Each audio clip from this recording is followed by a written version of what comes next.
Hi, it's Elaine from Penguin Place Crafts. I'm getting sort of silly today. I've wanted to do this video for a while, just about all the different ways you can keep track of your rows when you're trying to keep count of where you're at on a pattern. I came up with a lot of ways. First one would be just having a scrap of paper and you just write down, or if your pattern has, it's a little amigurumi that has 24 rows. If you wrote 1 through 24 on there, crossed a line through when you're done with a row. Okay, I've done that. Problem with that, with me, is if I have a little slip of paper, I'm going to lose it. So at one point at the Dollar Tree, I got this dry erase board that will, a magnet will stick on there. It's not strong enough to actually hold the papers on, but the magnet will stick on there. This is not a very strong magnet, just a little. I should give this one to my granddaughter Lyra. Okay, so with this, I could put my pattern down and then move the magnet down on the row. You could do that with a piece of paper too. If you had your pattern sitting next to you and you had a post-it note or a piece of paper, you could just keep moving it down the paper as you finish up the rows. Okay, those are like paper-based. Then you can get into some tool-based ones. Now, this is a knitting counter that I got years ago in a bunch of yarn that I received from an estate. A friend's mother had passed away. They were cleaning out her house, and this came with a bag of yarn. Now this has places for rows, increases, decreases, pattern rows, increases, decreased, finished. There's a lot of little holes there. I don't use this very often. One reason is because it came with some little white pegs and I lost them. So now, like, I could take a needle and, okay, well, the needle goes all the way through. But if this was just sitting on my chair, I could move the needle from hole to hole and keep track of my rows that way. I don't use that very often. Let's put that over there. You could go totally digital. There are apps that you can download on your phone where you just hit it and it counts up one and you can assign it to different projects and all that. I don't have room on my phone for any more apps. Once this video uploads to YouTube, I have to delete the video from my phone because I will start getting messages like, I put this video up, I edit it, so I've got the old video and the edited video, and my phone starts saying, you're out of storage. You need to buy storage. Your phone is going to stop working because your storage is so full. So I have to delete stuff from my phone like on a daily basis because there's just not the room. I need to get a bigger phone, or phone with more storage. Okay. Oh, I forgot. There's another paper-based method. See, I have my list, but my props are covering my list. On some of my patterns, I will put the numbers down the side here. Like if it says I've got 8 rows to work even, I'll put 1 through 8 over there. This takes coordination. I'll just have a paper clip that I'll slide down as I go, marking which row I'm on. Which pattern? It's a pattern that I do all the time, where you work 8. Maybe it's my octopus pattern, and I have in big thick numbers written over on the side the number of rows that you work even, and I'll either put a paper clip on there or balance a pen on that number. That's risky because the pen can always move. Okay, then we get into some tools. Okay, this one is more accustomed to knitting. It's supposed to be small enough that you put your knitting needle right through there. I don't like working with knitting needles that small. So I put a piece of yarn through and made a little circle with it so I can just hang it from my work when I'm knitting and I want to keep track of where my row and all that. Oh dear. I just got an alert that there was a charge to my credit card. I'll need to find out what that is. Okay, tools. You can get something like this at Dollar Tree, where it's a fidget popper, where you pop the stuff in and out, and you just have this next to you, have them all in one direction, and then as you finish a row, okay, 1, 2, 3, 4.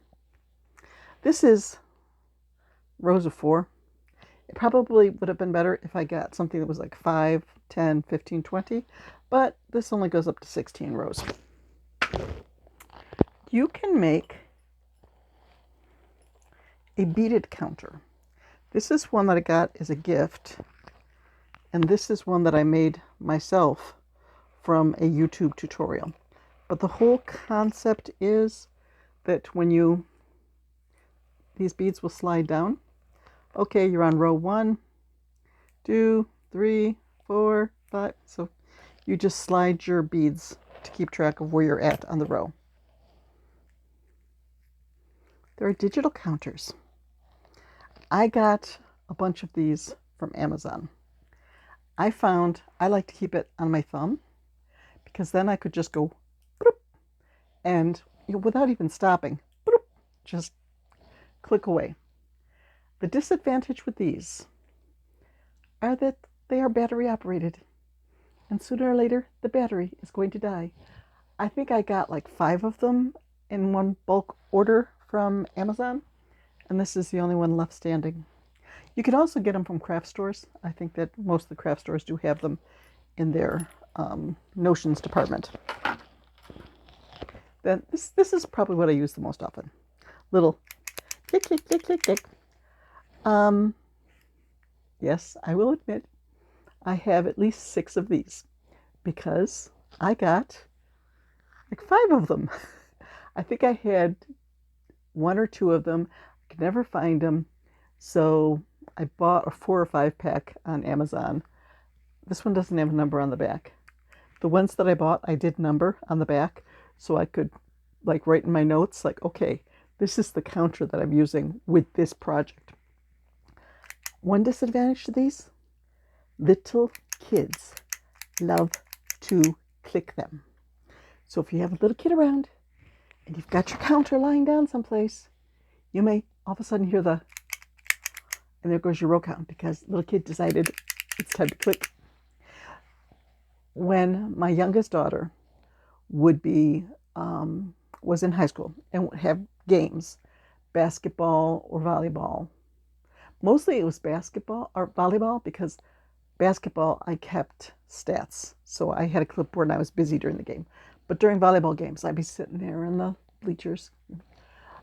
If the little kids around me saw that I was working on something and using a clicker, they would like claim the clicker and say, okay, tell us when to click. And I'd be sitting there crocheting, okay, click. So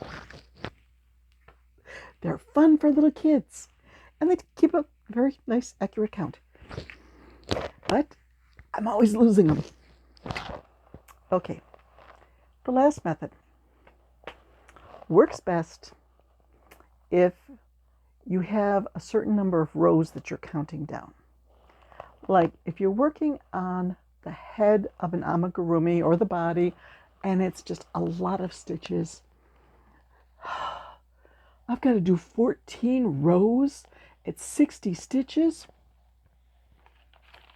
Get yourself your favorite little treat.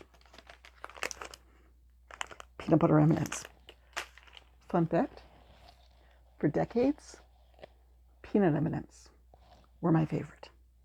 I remember when I was a little kid and we would go to my cousin's house trick-or-treating, and then afterwards we'd all dump out our little trick-or-treat bags and we'd swap candy. Everyone knew I got dibs on the peanut M&Ms. I would trade away Kit Kats, I would trade away Milky Way, Snickers, Butterfinger. I got the peanut M&Ms. Well, a few years back, they introduced peanut butter M&Ms. They're better. They are now my favorite candy. So, okay, you've got to force yourself to work through 10 rows, 10 incredibly long rows. Count yourself out. 10 of your favorite little candies. Have them in a little bowl or something next to your work area. You finished a row. You get a treat.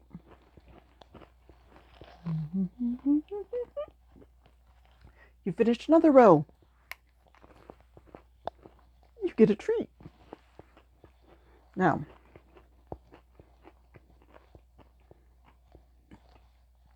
there is a slight problem with this. If you are somewhat absent-minded,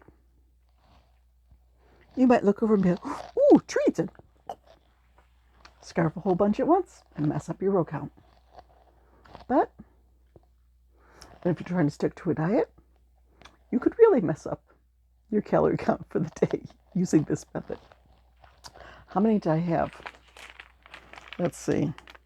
The serving size is like by 1/3 of a pack. It doesn't tell you how many it is for like the 5 or 6 that I had in preparing for this, because I had to cut the package open so that you wouldn't hear the crinkling, and then I had to have 1 or 2 just to make sure that they were good before I started the video, and just had to have a couple more to make sure that I had the energy to get through the video. So I need to figure out how many I've had so I can enter it into my MyFitnessPal for today. So, but that's it. That's it. No more. That's it for the day. Yeah. And if you believe that one. Okay. I had fun with this. If you can think of any more ways for keeping track of counting your rows as you're working on projects, let me know. Maybe I'd have to make another video to add them in. Get myself another bag of peanut butter M&Ms. I haven't had these in ages, so they've been sitting in the drawer for over a week. When I was like, okay, yeah, I've got to get all the stitch counters together, and someday when I don't have another video to do, and every time I would open that drawer for a pen or the scissors or something like that, they'd just be sitting there taunting like, we're here, we're yummy. But okay, now they're open. Now they're twice as dangerous. I need to go into work for a little bit, and I'm almost done with an amigurumi butterfly to restock an Etsy listing. I'll have to do a finished video tomorrow, because I did finish my second of the March monsters. But of course, I did not record how much yarn it took. I didn't weigh the yarn beforehand. So I need to make a third one to determine how much yarn each one uses. I'd save myself time if I got my act together. Okay, and so now that that second one is done, I need to update the pattern and get the pattern out to someone who's going to test for me. So, and I'll make a third one one of these days. I have so many projects I want to start. It's ridiculous, but eventually I'll get to them. Yep. Okay, we have some lunch, go to work, and then I'll have some more time to come home and play with yarn. Bye-bye.